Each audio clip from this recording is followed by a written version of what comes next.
O se waka I mbale wa se ono, na luvengu, ke waka usa yala, mo kena isu somi na kai nomu. Kasa ia na via la tikaya, na kai tani. Pasa duriti na vosa ni ngusumu. Pasa waudhi na vosa ni ngusumu. Mo ia manda na kaongo, na luvengu, ka mo sereki iko. Niko sa lutu kina lingana na kai nomu. La komanda, mo mani waka molu mutakiko. Ka wawa mo suti koea na kai nomu. Ka ako ni sulia me mode na matamu. Se me sosobu na dakundaku ni matamu. Wakambula iko me waka na kasieli, maina lingana na daw sasa manu. Kena manu buka, maina lingana na daw birindai. Mulako buwa na ngasi kalolo, ko iko na daw budesa. Mono numamanda na nonay balawala, mubuku.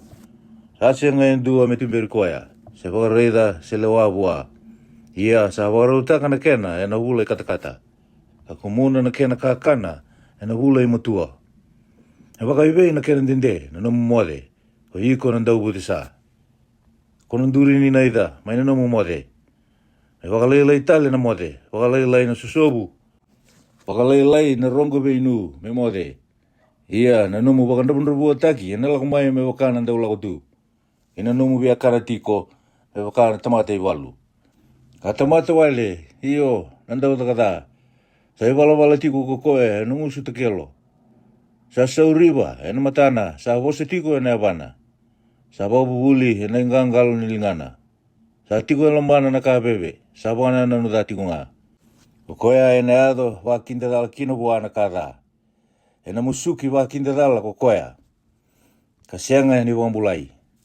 Sa ono naka sa tata ko Jehova. Iyo, vitu sa ka baka sisila kina elona. Na mata bie lebu, na yamen daw lasu, linga sa pakandabindra, sa asyanga ni dala. Na yalo vinanu yaka na kada. Na yabo ikoya, sa kusarawa, ni didiwa na da. Nandaw tugu baka lasu, sa andaw wasataka na kalasu. Ikoya sa kamburaka na vile eti irera kani. Na lubengu, mawambauta na iboro itamamu. Aku nimbiuta na vunau itinamu. Wauda tiko nga kilo mamu bukia kindamomu. Niko sala ko boli ena timberi iko. Niko sa mo de koto ena maruru iko. Ia niko sa yanda rake ena bebo saki ke iko. Ni sa dina na ibo ro kara ramatalanga na bunau. Pasake na sala ni bula na ibo bubuli ni bunau. Me maruru iko menela da. Ena nona bosa beida bilaki na leo tani. Ka ko ni domona elo mamu na nona matawinaka. Naka kutalangani ro iko kokoea nandakundaku ni matana. Eno buku ni lewa ndo tangani sakena wale nga na tangani. Indu ambau nga na tiki ni manrai. Ia na lewa ndo tangani sa sengata me dana mbula tali. Me mokota liye ndua na tangani na buka wanga kilomasirena. Kasenga ni kamakina na nona isulu. Mendua li mbutuka nangela iso sa wanga tu. Kana senga ni ngesa na wana. Sa waka kino kokoya sa modera na watina na kainona. Ena senga sara ni donu kokoya sa tarai koya. Sa senga indua, edati koya na butako. Ke waka sa butako, me mamau kina ni sa viakana. Ia ke waka sa kune, ena somo bobitu. Ena sulia na kakira nga enona vale. Ia kokoya sa ia na ndawe lewa, sa eali na nona buku. Kokoya sa kitaka, sa wakarusa na elona. Ena mabokina kana rongo da kokoya. Ia na kene rongo da ena sianga ni buko dirawa. Di sa kena bu ni nona a dundu dina na tangane na bubu. Ia ena sianga ni wasota, ena singa ni visu somi. Ena sianga ni wando ni endua na isoro. Ena sianga telanga ni wadengu. Iyo te wakako sa wali utaka bua na isoli. Wase vitu. Na luvengu mumuria na nungu bosa. Katungana kia lomu na nungu bunau. Mumuria na nungu ibogoro, mumbula. Kina nungu bunau me wakana loa ni matamu. Oda kina ingangalo ni lingamu, olasara kina lomamu. Okaya kina buku, ko iko na nganengu. Ka wotoka na alo matua me wakamu elewa. Nero umaruru iko me na elewa tani. Mai buana kaitani sa wosa wakavida vilaki. Niwara yani me na isongo didila. Me na katumbo ni nungu vale. Kawara idira na eloai. Kawakunia ena kendra maliwa na dhurubou. Ndobe ira sa asenga ni wakayalo. Kasala ko boliani, ena sala ka bole kata na tikina na elewa. Kasamuri na sala kino na vale. Ni sa kavi sombu, ena kavi mbongi. Ni sa mbongi loloa, kambutu-mbutu o mai. Kareida, sa rauso takaya, indua na elewa. Sa waga isulu ena isulu ni elewa ndau tangani. Asa angasi-angasi na elona. Sa anda undomu lewu kukoya. Kaya alo koukoua. Asa sianga ni tigo ndei na vana, eno na vale. Ongo sa tiko e tautumba, ongo sa tiko ena sangata ni koro. Sa wawa tiko ena tutu ni sala kedanga. Sa tauri koya, karinguda. Kasa panganga taka na matana bua. Kakaya, sa tuwe yau na iman rali ni bibi nakati. Ena singa indai kau sa ia oti na nongum bumbului. Koya kau alago maikina me utawa ki iko. Meongarai iko matua, ia kau sangai kune iko. Au sa waka uku taka oti na nongu koto-koto, ena itutubi sa dhula waka matai. Kena kasa diuti, kena lineni matalalai, gawai wala-walai ni chipita. Au sa waka isalua kitaka na nongu indamundawo, ena mura, kena asi, kena sina moni. Darumai lagi waka maro taki batamanda, ena loloa mama me mataka. Mendaru bei waka tingu isara, ena velo mani, ni saya lima vale na utingu. Sa laki lako waka yawa kokoya. Sa kauta watakaya endua na tanga i lavo. Ena lako tale mai ki neitou, ena singa kalukudi. Ena nona bosa kami le tiko sa rawai koya. Ena bosa veidawi laki ni ngusuna sa ngumutu bua. Sa laki muri koya sara, me wakana pulu makau ni sa laki wakamatei. Se wakana lilia ni sa laki visuki, na i vesu kau. Kamengai lomba sikata na etena nangasau. Me wakana manu-manu sa kusarawayani kina iduri. Kasasianga ni kila ni sa ka me mati kina. Koya ndo mai rongodia umanda rongone. Aporo rongo kina bosa ni ngusungu. Me kakuni lisutani na elomu kina nona ibalabala. Kakuni lako seseboli ena nona sala. Ni sa wambele oti leo unga. Iyo sa wamate ira na kaukaua leo unga sara. Nona vale na sala kina imbulu-mbulu. Sa lako sombu kina loma ni bonua ni mate.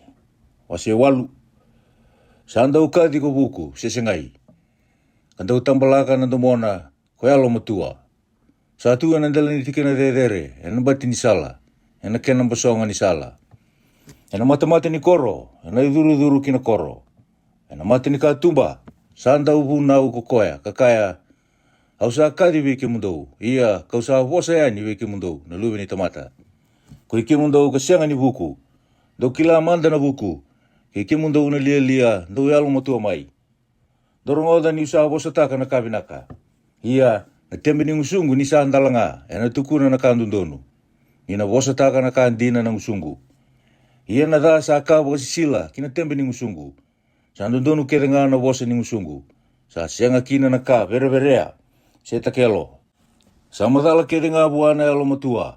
Kandundonu be ira era kunea na loma buku. Dobi na kata na nungwe babubuli, kadata na siliwa. Kei na buku, kadata na koula talei. Ni sabi na kana buku kadha na rupi. Ia na kakeda nga, endaundu moni sa sianga ni wakatawa watani kairawa. Ko iau ko buku, kero sa tiko ka ialong kasing-kasing. Kau sa anda ukunea kakila na ka, endau vena no yaki. Ongo na rira bagi chioba, me data na kadha. Nangadingadia, kei na bebe levu, kei na salada. Kei na ngusu wasa bebe. Kau sa data, sa nungu na iwa bubuli, kei na bukundina, ko iau na yalo matua, sa tuwe iau na kaukoa.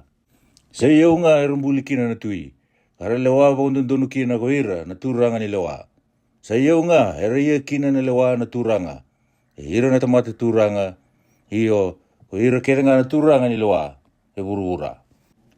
Au salomani ira era salomani iau, ia ko ira era sanggare iau tundunu, era na kuni iau. Sa tiko wateke iau na iau, kei na wakaroko-roko. Iyo na iau vengati, kei na kandundonu. Akakau sa wakabuna, sabi naka kadha na kola. Iyo sa dha na kola tali isara. Iya na kakatumbu hena wukungu sabi naka kadha na silibandina. Au sa liu tiko ena sala, ni wala-wala ndundonu. Loma ni sala ni lawan ndundonu. Meulewa merata ukena na kandina, ko ira era salomani iau. Ia kau na wakasina itana na kato kamunanga. Sa ambuli iau ko chioba, ni sa wakatiga buna na nadakadaka. Sa liu ko iau, kamuri na nadakadaka liu. Awali si may liu sara, may na wakatiga bu. ni sasianga ko burura. Ni sasianga na waiti tombu ka wasudu. Ni sasianga na ibure le bukina na wai. Ni sasianga ni tau ya utaki na ve ulu ni bonua. Ni sasianga na ve ulu ni koro ka wasudu. Ni sambera ni mbulia ko koya na burubura ke na bonua. Ke na kubu ni soso ke burubura. Ni sabaka rautaka na lo malangi ka tiko maikina. Ni sabaka buli-bulita na ndela ni waiti tombu. Ni sabaka taunde itaka na o mai dake. Ni sabaka ukotaka na burubure ni wasawasa. Ni sayalana na wasawasa me kakua ni sibia na nono bosa na kenawai. Ni salisia na yabu ke burubura. Awanga itiko kaya me matai ndo takataka. Kaua nona ka endaure kitaki ena beisinga. Kaua maro tiko e matana. Kare kitaka na nona bebonua e burubura sa taurawa. Ia kaua andau maro te gira na lume ni tamata. Dongai boro rongo kina kibe yau, rongone. Nira sakalo ngata ko ira era samuria na nongusala. Dorongoda na ibobo buli, mondo buku. Tau kakua ngani besitaka. Sakalo ngata na tamata sa rongo diau. Kasaba katawa ena bei singa, ena nongo bei matamata ni koro. Kawawa tiko, mainang duru ni nongo katumba. Ni sakuni ena mbula ko koya, sakuni yau. Ena bina katiko e telanga ko tioba, iya ko koya sa dalabi yau, sabaka dana na elona. Ko hiro ke nga, era dati yau, era sa bina kata na mate. Wase diwa, sa tarawo tinanona vale ko buku, sa taya na kianang duru e bitu. Sabaka matea na nona manu-manu, sa ulia na nona waini. Sa waro takatalanga na nona tepeli, sa tala ireani na nona ngone lewa, sa kaditu, ena beitiki ni koro e dedere. Kawaka, kakoya sa asianga ni buku, me duru mai kike. Kakoya sa asianga ni alo matua, sa kakino bua, molong mai, mamai kania na nungku manrai. Tangunuba na waini kau sa ulia, biuti ira na lia-lia, mambula, kamuria na sala ni buku. Kakoya sa hunauda na daube baka lili ai, ena kana mandu akina. Ia kakoya sa hunauda na tamatada, ena tau bintu kakina. Kakuni hunauda na daube baka lili ai, deda tiko, hunauda na tamata buku, kana lumani iko. Wakabulida na tamata buku, kana buku dake kokoya. Wakabulida na alondondonu, kana tumbukina, ena kilaka. Rereba ke Jehova na buni buku, kena kilai koya sa elo sabasaba sa kani bei baka elo matuataki. Isa iau nga ena bunga kina na nomusinga. Kana leu na yang baki ni nomumbula, ke wakako buku sana nomu na kenayanga.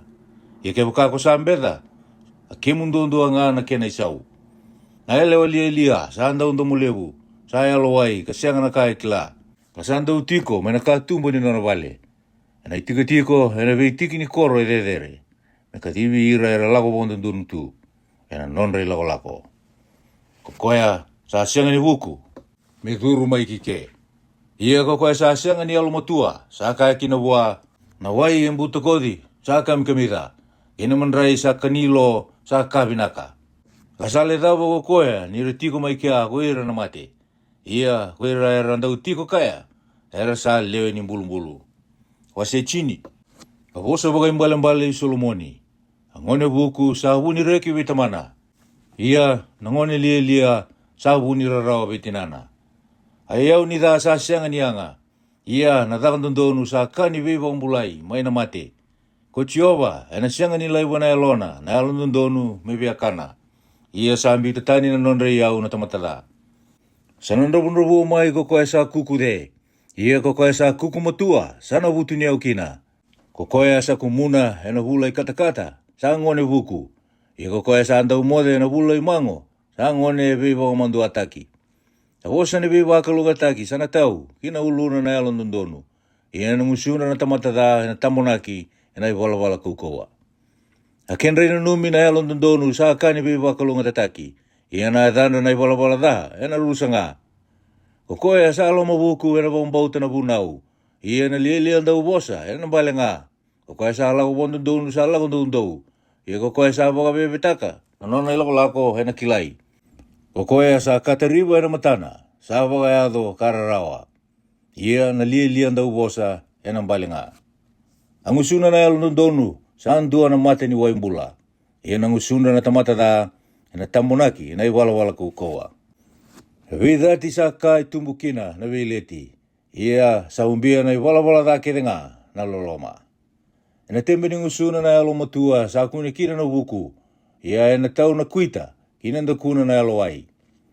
Era kuria tiko na wuku koira na alo matua. Ia na ngusuna na lia sa wale kata na rusa. Anona iau na wutuni au sa nona koro kokoa. Anon randravundravua na randravundravua sa ikoya rada kina. Anona daga na alo ndonu sa kanimbula. Abuo ni nona oda na tamatata na iwala da. Sala koba na sala ni bula kokoya sa wakambuta na iwabuguli. Ia kokoya sa ambesi ni uno di sala lako sese tiko. Kokoya sa unia na veidati ena tembe ni ngusu lasu. Ke koya sa davuta na kakase rau sa tamata lielia. Isa le uno bosa ena sianga ni ali na kada. Ia kokoya sa ta robo na tembe ni ngusuna sa huku. Na mena na alundondonu sa siliwa talei. Ia na lomandra na tamatata, sa sianga so nianga. Sa waka ni ira na leo bunga na tembe ni ngusu ni alo nondono. Ia ko ira na lia, era matenga ni sa sianga be ira na buku. Na be wakalunga na taki mai bichiowa, sa ia na be wakabuti ni au taki. Kasa sianga ni kuria kokoya, ena kararawa. Sa wakana ngito buana lia me kita kana kada. Ia na tamata alo matua, sa tau kena na buku. Ena alo nga buana tamatata na kasa rere waka kokoya. Ia ena soli bua na alo nondono na kaya ngandrewa. Isa lako taniani na dobulada sanga ia liwata talenga na tamatata. Ia sa nei kuaya na alo nondono na yabu sianga ni oti. Mewa kana waiwiwi kina batinda. Ena kumbou kina matanda. Sa wakakina na wudisa veira sa talai kuaya. Rere bagi chioba sa wakai kuritage kina na singa. Ena nonongauna na iwala da ena baka leka taki. Aka era nui taka na alo nondonu, era na reki taka. Ia na ka era nui taka na iwala da, ena sianga ni ado. Asala i chiowa sabu ni koukoua ve ira na alo nondonu. Ia na rusa nga ena ado ve ira na daudaka da. Ena sianga sara ni avalati na alo nondonu. Ia ko ira na iwala da, era na sianga ni wakatawa i burura. Ang usuna na alo nondonu, sa andau tumbura na kabuku. Ia na ame sa abosa wakatani, ena selenduti laiwi. Na tembe ni ngusuna na alo nondonu sa kila na kaya binaka. Ia na ngusuna na iwala da sa bosataka na kawakatani. Emeni.